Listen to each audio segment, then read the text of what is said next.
रे बेटा पाकिस्तान सुन भोसड़ी के तोरा एते अपना आपके की बुझा रहल छौ रे? रे मादर चो जते तुम्हारा देश में जनसंख्या है वैसे ज्यादा जनसंख्या मादर चो हमरा यूपी में है, भारत के।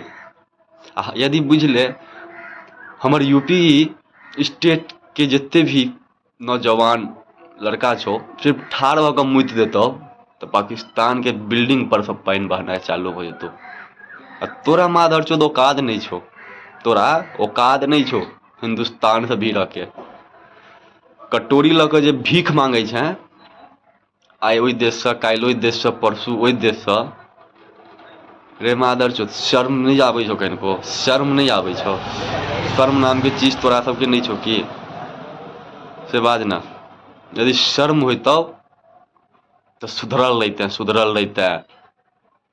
तोरा सबके ई आतंकवादी संगठन जे छौ ISI जे आतंकवादी संगठन जे छौ से ओहिमे सुधार कऽ कऽ आतंकवादी के पूरा खत्म कऽ ले, नहीं तो भविष्य में तोहर सबके एहन हाल हेतौ जे पाकिस्तान के नाम पूरा मिटा जेतौ।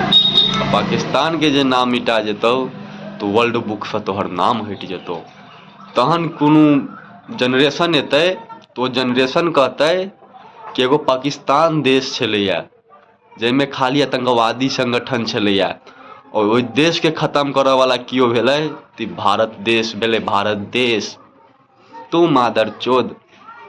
आर हाँ सूचित कऽ रहल छियौ तोरो सबके जे खाइ छै इंडिया में रोटी, जे खाइ छै इंडिया में रोटी तो पानि जे पीबै छै इंडिया के तो गुण गावऽ के कोशिश नहीं कर पाकिस्तान के, नहीं तो बेटा तोरो गैर में गोली सटेबो आ सीधे पाकिस्तान भेज देबो, तोरो कहानी मिटा देबो, तोरा इतिहास नाम हटा देबो।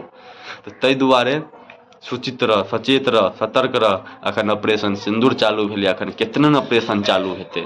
आ पाकिस्तान के तऽ एहि बेर वर्ल्ड बुक से तऽ नाम बेटा मिटायल छौ।